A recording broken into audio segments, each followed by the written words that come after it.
참 감사를 드립니다.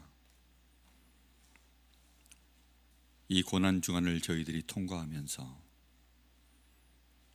고난 속에 살아가는 인생의 그 고통이 무엇인지 저희들이 배우게 하셨고, 말씀을 통하여서 그 고난을 이해할 수 있도록 우리를 한 주간 인도하신 하나님께 감사를 드립니다.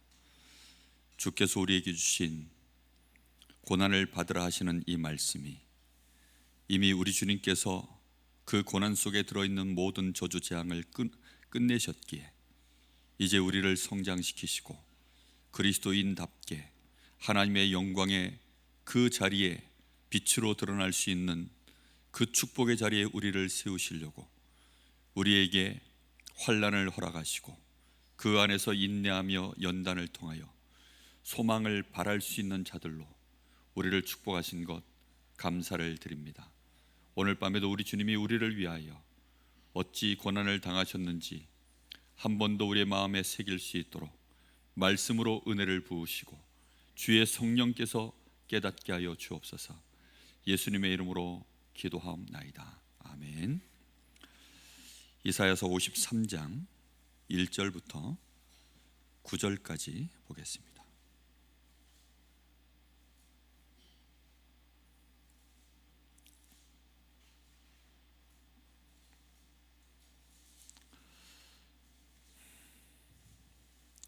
이사야서 53장 1절부터 9절입니다.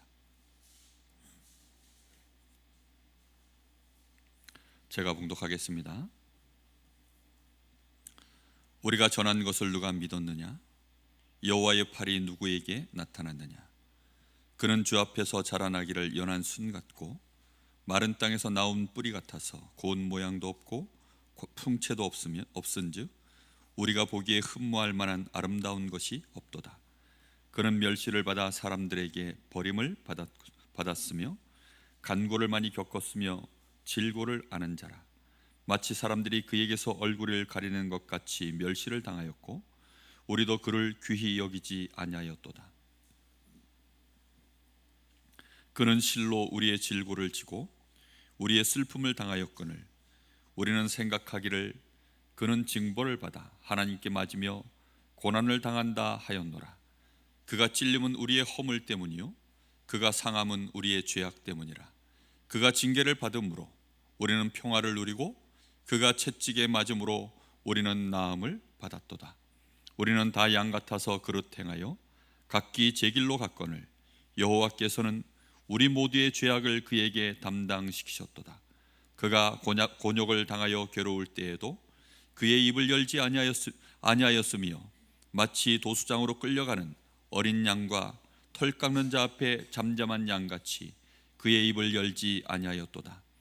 그는 곤욕과 신문을 당하고 끌려갔으나 그 세대 중에 누가 생각하기를 그가 살아있는 자들의 땅에서 끊어짐은 마땅히 형벌받을 내 백성의 허물 때문이라 하였으리요. 그는 강포를 행하지 아니하였고 그의 입에 거짓이 없었으나 그의 무덤이 악인들과 함께 있었으며 그가 죽은 후에 부자와 함께 있었도다. 아멘. 이번 주간은 우리 기독교 절기상 부활주일을 앞두고 있는 고난주간입니다. 고난주간을 통하여서 우리는 왜 우리 주님이 고난을 당하실 수밖에 없었던가 라는 것에 대한 분명한 이해를 해야 합니다. 이걸 이해하지 못하면 내가 당하고 있는 고난이 이해가 되지 않고 또 믿음의 형제들 그리고 세상 사람들이 겪고 있는 그 고난에 대하여 아무런 이해가 되지 않기 때문입니다. 우리는 이 고난이 우리로부터 시작된 것이 아니라 이미 우리가 태어나기도 전에 창세기 3장에서 이미 먼저 시작된 문제라는 사실을 말씀을 통하여 알고 있습니다. 그런데 이것을 우리가 얼마만큼 알고 있느냐는 사실 우리가 인생을 살아보면 살아볼수록 그리고 말씀 안에서 우리가 확인되는 만큼 그리고 성령에 감동된 만큼 이걸 알 수 있게 되어집니다. 사람들이 예수님에 대하여 우리는 초상화 같은 거 예수님에 대하여 그림 그려놓은 모습을 보면 꽤 그럴싸하게 그려놓은 모습들이 많습니다. 좀 미남형으로 그려놨죠. 그리고 좀 이렇게 호감형으로 그려놨습니다. 그런데 성경에는 예수님에 대하여 뭐라고 기록되어 있습니까? 오늘 여기 예언된 모습에, 예수님의 실제 모습에 대해서는 이렇게 되어 있습니다. 그는 주 앞에서 자라나기를 어떤 순 같다고요? 연한 순 같다. 그러니까 짐승이 지나가다고 밟으면 부러져 버려요. 사람이 밟으면 부러지는, 그게 연한 순입니다. 그리고 어디에서 나온 뿌리 같다고요? 마른 땅에서. 원래 뿌리가 밖으로 나옵니까? 안 나옵니까? 안 나옵니다. 근데 마른 땅에서는 나올 수밖에 없어요. 왜 나오는 줄 압니까? 땅 속에 수분이 없어요. 땅 속에서 생명을 유지할 수 있는 게 없으니까 이 마른 땅에서 살려고 이 뿌리가 이 땅 밖으로 기어 나온 겁니다. 그럼 그 모습이 어떨 것 같습니까? 흉측하겠죠. 그죠? 그게 우리 주님이 갖고 있는 모습이다라고 얘기합니다. 그래서 고운 모양도 없고 풍채도 없다. 왜요? 말라 비틀어졌으니까. 풍채가 있다는 말은요, 좀 이렇게 살집도 있고 근육도 있고 좀 덩치가 있다는 거죠. 근데 그런 것도 없어요. 우리가 보기에 흠모할 만한 것이, 아름다운 것이 없도다. 이게 우리 주님의 모습인데 왜 우리 주님은 그런 모습으로 이 땅에 오셨을까요? 그게 우리의 모습입니다. 그게 우리의 영적 상태고, 그게 하나님을 떠나 있는 생명의 근원에서 끊어져 있는, 그게 우리의 모습입니다. 죄 앞에서 힘없이 똑 부러질 수밖에 없는 그 연한 순 같고, 그리고 정말 인생을 살아가면 살아갈수록 생명이 끊어진 자의 인생이요, 살려고 몸부림을 치니 정말 마른 땅에서 나온 그 뿌리와 같은 그런 모습으로 흉측하게 인생이 그렇게 가는 것입니다. 여러분, 정말 이런 것들을 우리가 어린 나이에는 잘 모릅니다. 젊었을 때는 잘 모릅니다. 내 인생이 조금 잘 나갈 때에는 잘 모릅니다.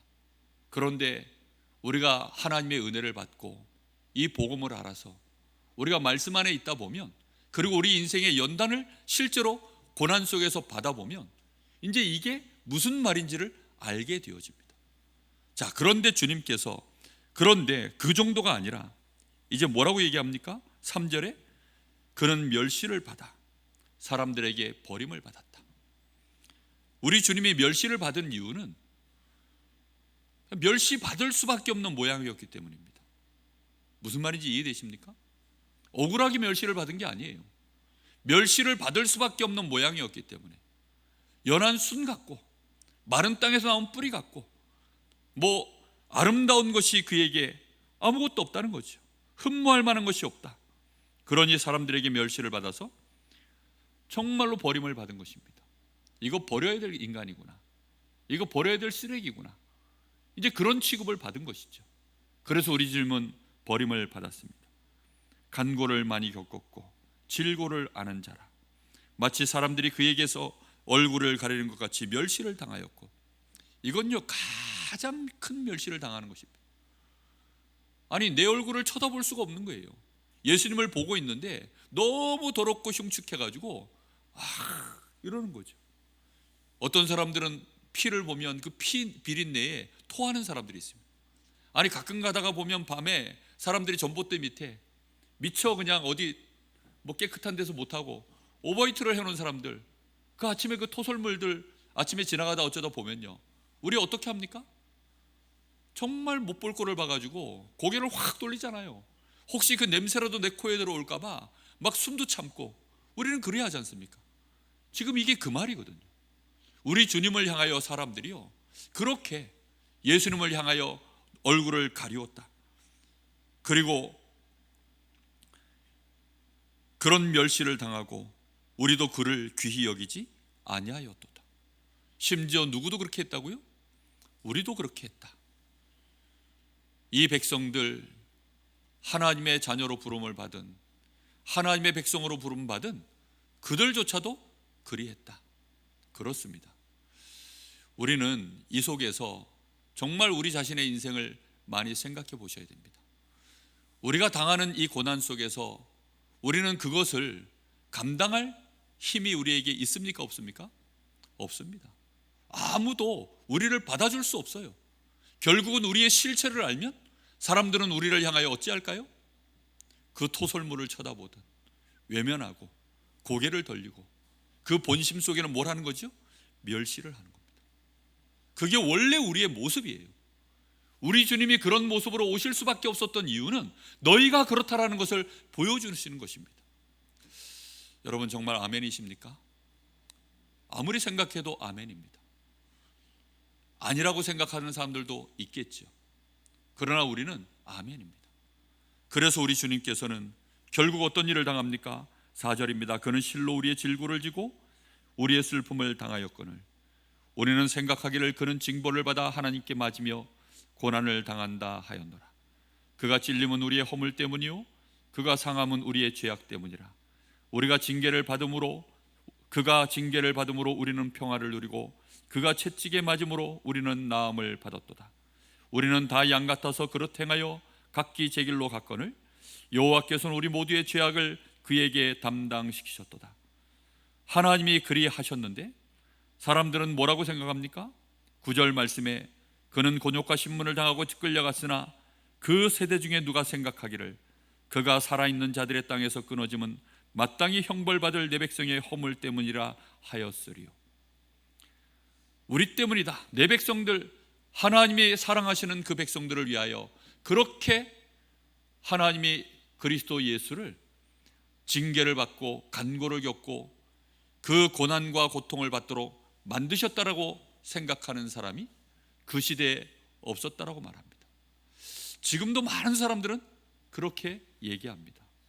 심지어 예수 믿는 사람들도요, 이 징벌과 이 징계, 이 간고가 나 때문이라는 사실에 대한 이 깊은 인식이 없으면, 다시 말하면 내가 당하는 이 순환, 우리 주님이 당하신 그 고난의 그 깊이, 그 실제적인 내용들을 우리가 전부 묵상할 때 그게 전부 누가 당해야 될 일이라고 우리는 보통 얘기는 하죠. 내가 당해야 될 일이라고 생각합니다.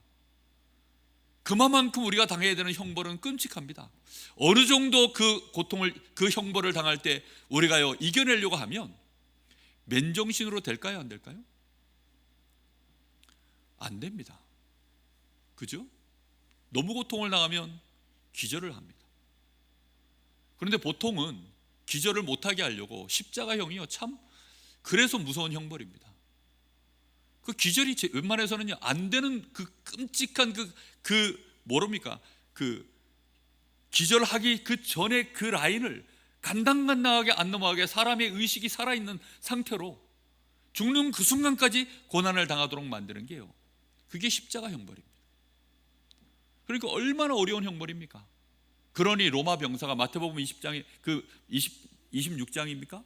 거기에 보면 로마 병사가요 십자가에 달리기 전에 손과 발에 못을 받고 매달려 올리기 전에요 쓸개탄 포도주를 마시도록 하는 게 관행입니다. 그 쓸개탄 포도주가 뭔지 아세요? 마취제입니다. 오늘날로 얘기하면 몰핀과도 같은 거예요. 그걸 먹도록 만드는 거예요. 그런데 우리 주님은 그걸 거부하셨다고 하셨습니다. 그리고는 십자가에 매달린 겁니다.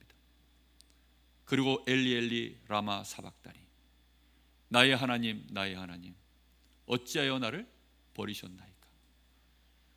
하나님이 우리를 살리시려고, 우리를 위하여 저 도살장에 끌려가는 그 양같이, 그리고 정말 이 도살하는 자가 그를 도수장으로 끌려가서 양털을 깎는 자 앞에서 잠잠한 양같이 그는 입을 열지 않고 한마디도 그의 권세나 그의 능력을 쓰지 아니하시고 그대로 징벌과 징계를 다 감내하시고 우리의 죄악을 위하여 죽임을 당하신 것입니다.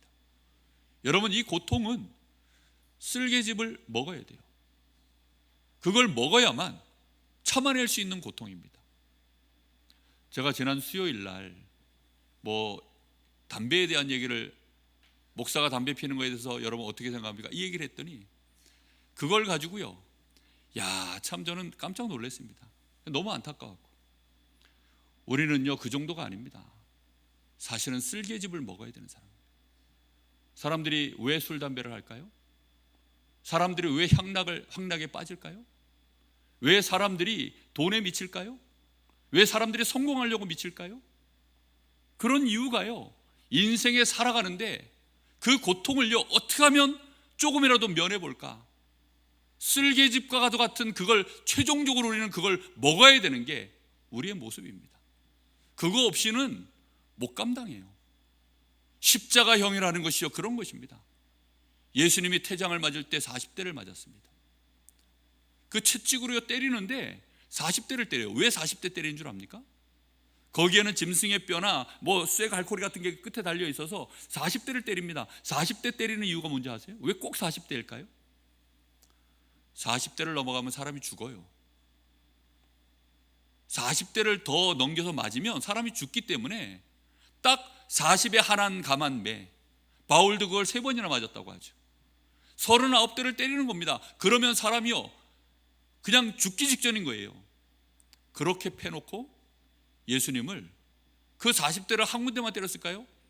저는 그 영화에서 이렇게 고증을 통해서 예수님 고난 당하는 장면들을요 나온 거 보니까, 패션 오브 크라이스트 그거 보니까 예수님을 등에다가 태장을 때리고 돌려가지고 등에 더 이상 때릴 데가 없으니까 앞판을 돌려서 가슴 쪽에 또 때려대고 그렇게 때립니다. 그렇게 고난을 받아야 되는 게 우리예요. 거기다가 가시관을 씌웠습니다. 그리고는 이제 십자가에 매달았죠. 그리고 오가는 모든 사람들이 예수님을 향하여 조롱합니다. 그게 우리가 당하는 일이에요. 오늘날로 얘기하면 악플이겠죠. 악플. 십자가에 매달아 놓고 악플을 달아서 계속 조롱을 하는 것입니다. 사람들이 뒤에서 많은 뒷담화를 하겠죠.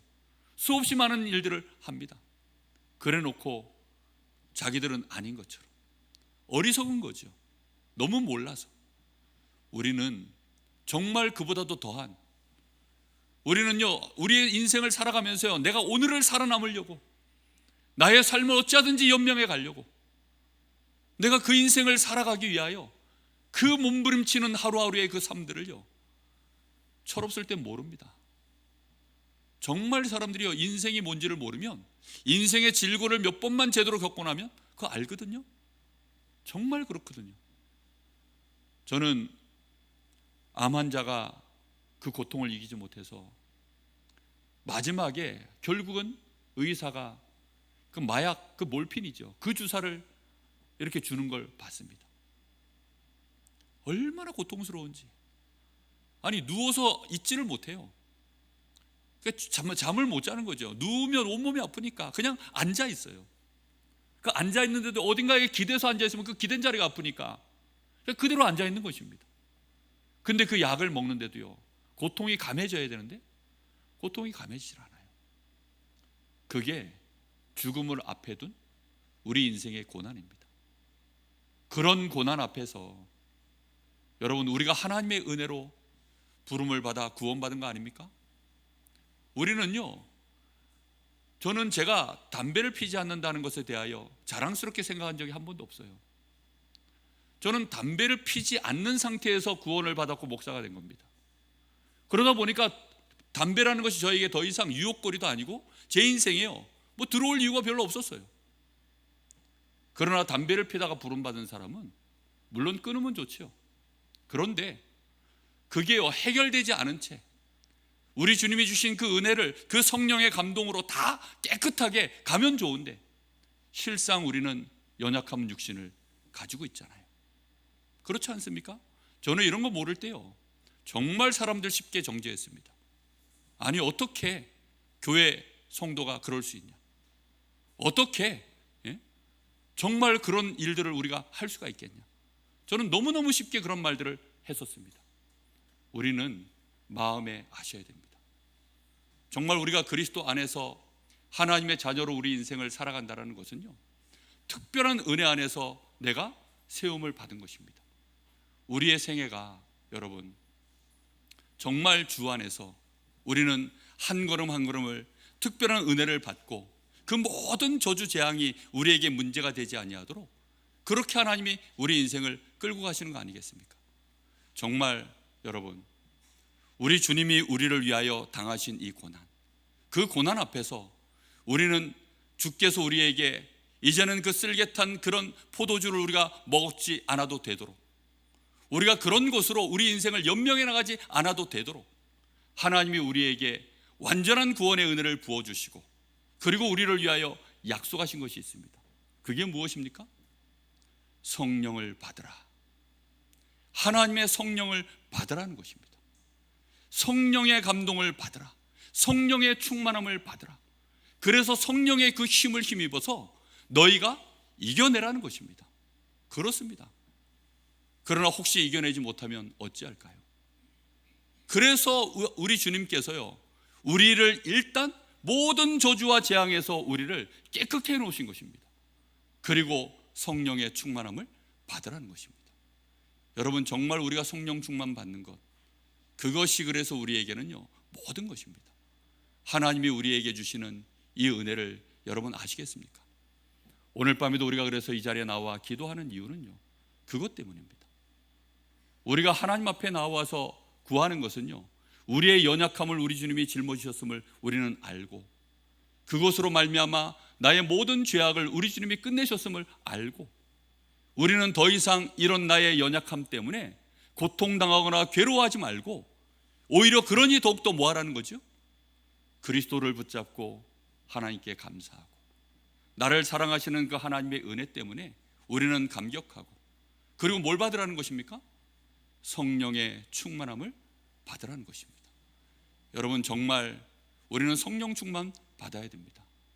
성령의 충만을 받지 아니하고서는 어떤 경우에도 이걸 넘어갈 수가 없는 것이죠.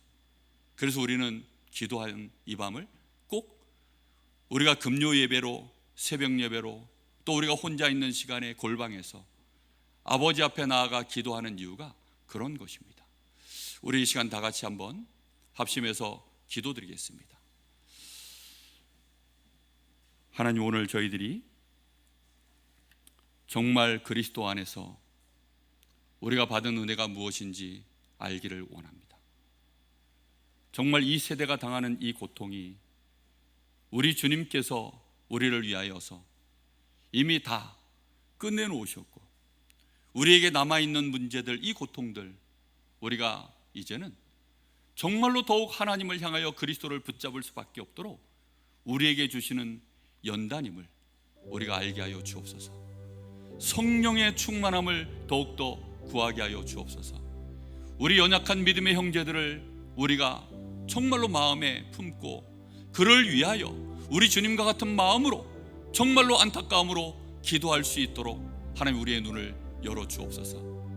우리의 연약한 형제들, 참 정말 너무나 연약한 형제들 위하여 우리가 그들을 위하여 기도할 것 외에는 할 수 있는 일이 아무것도 없습니다.